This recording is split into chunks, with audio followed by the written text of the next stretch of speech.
Let's talk about Wreck the Halls by Tessa Bailey. Wreck the Halls is an adult novel, basically meant around the holidays, clearly. So it takes place mostly the 2 weeks before Christmas and Christmas Eve.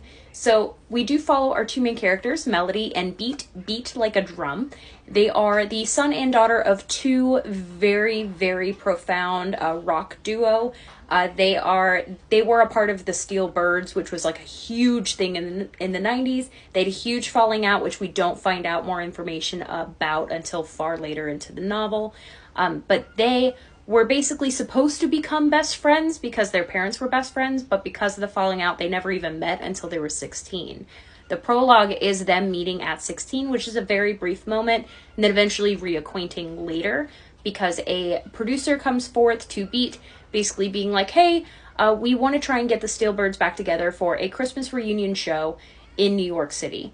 And he would normally not even consider the idea, except he is currently being blackmailed for $1 million, and they're willing to pay him $1 million to produce this show as long as it is successful. So it was definitely an interesting concept. I had a great time with the idea of it because it wasn't just like a standard production. Like, it wasn't something that you could just film, edit, and then, send off to the public. It was instead based on like a live stream. So there was a live stream team following both characters at almost any given moment, whether they were together or separate. So you have the two characters that barely know each other but feel like they've known each other their entire lives, that weird dynamic that's happening, so much chemistry at the same time, as well as trying to navigate the dangerous waters of their relationships with their mothers and the relationships their mothers have with each other. I did have a fun time reading this. I'm only going to give it 3 out of 5 stars, and that's a personal opinion thing.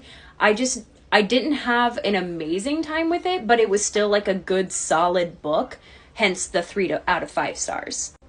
Just a random disclaimer about me is that I am not typically a smut or romance reader. If you followed me for any length of time, you know I don't mind romance whatsoever, but I typically need to have someone dying at any given point to be thoroughly invested into a novel. So I tend to read more of like the high fantasy sci-fi novels instead, whereas this was very much like a comfort novel and very, very chill, very realistic fiction. Well, as realistic as you can get with celebrities and their children, right? So yeah, I do recommend reading this though. I at least read it once, whether you read it on Kindle or I read this physically. I did not pick this up on Audible, so I do not know what the audiobook is like this time around. But I did have a fun time, but I don't know if I'll ever read it again.